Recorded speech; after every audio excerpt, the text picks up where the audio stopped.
dan ada beberapa hal yang disampaikan oleh Presiden.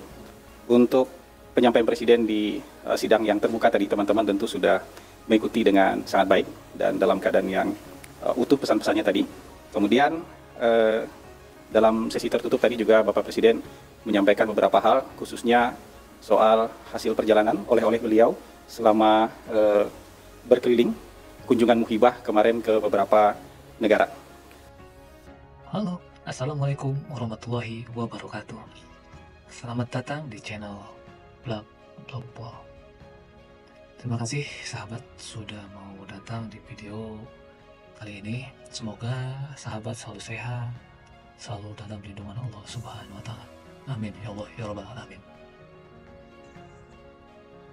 Untuk video kali ini kita akan membahas hasil konferensi persnya rapat kabinet Pak Prabowo. Di rapat ini langsung ngegas saja, pulang dari kayaknya nggak pernah istirahat nih, pulang dari luar negeri, kegiatan sana ke sini, undangan ke sana sini, langsung rapat dan memaparkan hasil-hasil dari pertemuan-pertemuan kemarin berkunjung ke luar negeri. Oke, gak perlu berlama-lama lagi, kita tonton videonya. Kami baru saja mengikuti sidang Kabinet Paripurna dipimpin langsung oleh Bapak Presiden Prabowo Subianto didampingi oleh Pak Pres Gibran Rakabuming Raka tadi, dan ada beberapa hal yang disampaikan oleh Presiden. Untuk penyampaian Presiden di sidang yang terbuka tadi, teman-teman tentu sudah mengikuti dengan sangat baik dan dalam keadaan yang utuh pesan-pesannya tadi. Kemudian dalam sesi tertutup tadi juga Bapak Presiden menyampaikan beberapa hal, khususnya soal hasil perjalanan oleh beliau selama berkeliling kunjungan muhibah kemarin ke beberapa negara. Presiden menyampaikan bahwa memang kunjungan pertama beliau itu dilaksanakan ke RRC, karena itu bagian dari adat istiadat kita di timur, maka kunjungan pertama adalah ke negara di satu kawasan. Ya, dan negara di satu kawasan ini yang terbesar sejauh ini adalah Republik Rakyat Cina dan Presiden Republik Rakyat Tiongkok. Terima kasih koreksinya Pak Menlu, Republik Rakyat Tiongkok. Dan di sana juga Presiden disambut dengan sangat baik. Bahkan di hari yang mungkin tidak biasa Presiden RRC menyambut tamu, kan itu menyambut tamu di hari Sabtu pada waktu itu. Jadi ini sebuah penghormatan yang luar biasa dan kita memang punya hubungan yang sangat dekat dengan RRT. Kunjungan kedua beliau dilaksanakan ke Amerika Serikat, dan di sana juga Presiden ingin menunjukkan bahwa kita bisa berteman dengan siapapun, bisa bersahabat dengan siapapun, dan dalam sisi ekonomi, perdagangan, Presiden memberikan equal access kepada negara manapun. Jadi termasuk juga kepada investasi maupun investor dari Amerika Serikat. Ketika bertemu dengan Perdana Menteri India, Presiden mendapatkan undangan untuk hadir di Hari Nasionalnya India di bulan Januari nanti, tanggal 26, dan Perdana Menteri India secara khusus meminta kita juga menjadi bagian dari defile. Jadi Presiden berencana mengirimkan TNI juga untuk berpartisipasi dalam defile pada Hari Nasional India nanti. Dan Bapak Prabowo ketika bertemu dengan Raja Inggris, yang ada juga WWF di sana, kemudian WWF meminta kepada Pak Prabowo untuk ada wilayah konservasi bagi gajah. Waktu itu diminta 10.000 hektar di Aceh untuk wilayah konservasi gajah. Pak Prabowo bilang tidak 10.000. Pak Prabowo kemudian menyumbangkan lahan beliau sebesar 20.000 hektar untuk konservasi gajah yang akan nanti dikelola oleh WWF.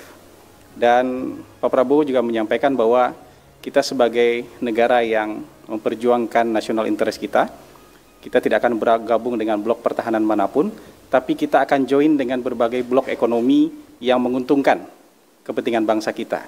Jadi selain mendaftar bergabung ke BRICS, kita juga sedang mendaftar dan bergabung dengan OECD. Kita juga berpartisipasi dalam CPTPP. Jadi itu yang disampaikan oleh Presiden. Jadi kita akan bergabung dengan klub manapun yang kemudian nanti bisa memberikan keuntungan ekonomi bagi bangsa kita. Dan terakhir tadi, Presiden menekankan bahwa fokus kita yang harus kita kejar memang keempat hal, yaitu memberikan makan bergizi gratis, menyukseskan ketahanan pangan, menyukseskan ketahanan energi, dan kemudian menyukseskan hilirisasi, karena ini akan menjadi fondasi bagi Indonesia maju di masa yang akan datang. Saya rasa itu yang bisa disampaikan dari pemaparan Bapak Presiden tadi. Mungkin nanti kalau ada pertanyaan bisa dijawab oleh Bapak Menlu maupun Ibu Menkom Digi. Terima kasih teman-teman. Assalamualaikum warahmatullahi wabarakatuh. Waalaikumsalam. Ada pertanyaan? Cukup kayaknya. Bang Hasan. Apa? Bang, izin soal rencana pembentukan Kementerian Penerimaan Negara itu kalau dari Istana sebenarnya urgensinya seperti apa dan kapan itu rencananya, Bang Hasan? Sampai saat ini tidak ada pembahasan dalam rapat kabinet untuk pembentukan Badan Penerimaan Negara. Jadi sampai saat ini Kementerian Keuangan masih bekerja seperti biasa, satu menteri dengan 3 wakil menteri masih bekerja seperti biasa. Gitu. Pertanyaan lagi mungkin. Pak Hasan, mungkin terkait kebijakan menaikkan gaji guru ini masih disebut multitafsir ini Pak, boleh dan dibilang belum sepenuhnya berpihak pada guru honorer. Mungkin bisa dijelaskan nggak sih Pak terkait pemberian guru honorer itu seperti apa, lebih detail lagi Pak? Terima kasih. Teman-teman, komitmen anggaran yang diberikan oleh Presiden Prabowo Subianto untuk peningkatan kesejahteraan guru adalah tambahan sekitar 16,7 triliun untuk kesejahteraan guru, dan itu jumlah yang sangat besar. Jadi total untuk kesejahteraan guru itu 81 triliun. Jadi tambahan 16,7 triliun itu tentu akan jadi peningkatan kesejahteraan yang signifikan bagi guru. Setidaknya nanti di tahun 2025 akan ada tambahan, ini setidaknya nih, padahal lebih banyak daripada ini, 600.000 guru yang akan mendapatkan peningkatan kesejahteraan. Guru-guru yang ASN, di antara 600.000 ini, guru-guru yang ASN akan mendapatkan penambahan tunjangan sebesar 1 kali gaji, dan guru-guru non-ASN akan ditingkatkan tunjangannya menjadi 2 juta rupiah. Ini akan melengkapi 1,3 juta guru yang sebelumnya sudah mendapatkan peningkatan kesejahteraan, tunjangan kesejahteraan. Jadi total nanti di tahun 2025 jumlah guru yang mendapatkan peningkatan kesejahteraan itu berjumlah 1,9 juta orang. Jadi nanti di tahun-tahun yang akan datang jumlahnya akan ditingkatkan karena sekarang guru kita ada sekitar 2,9 juta orang. Jadi saya rasa itu cukup jelas ya. Cukup ya teman-teman, terima kasih.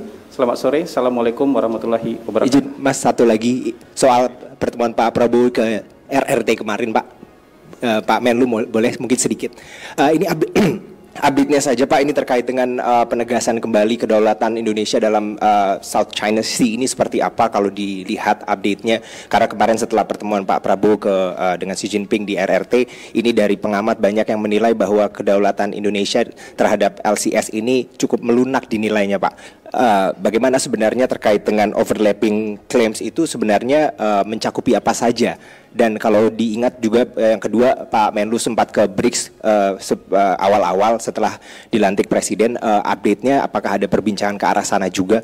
Seperti itu Pak, terima kasih. Rio dari CNN TV Pak. Baik, terima kasih. Yang pertama, kita tidak punya pergeseran standing apapun terkait kedaulatan di wilayah Laut Cina Selatan.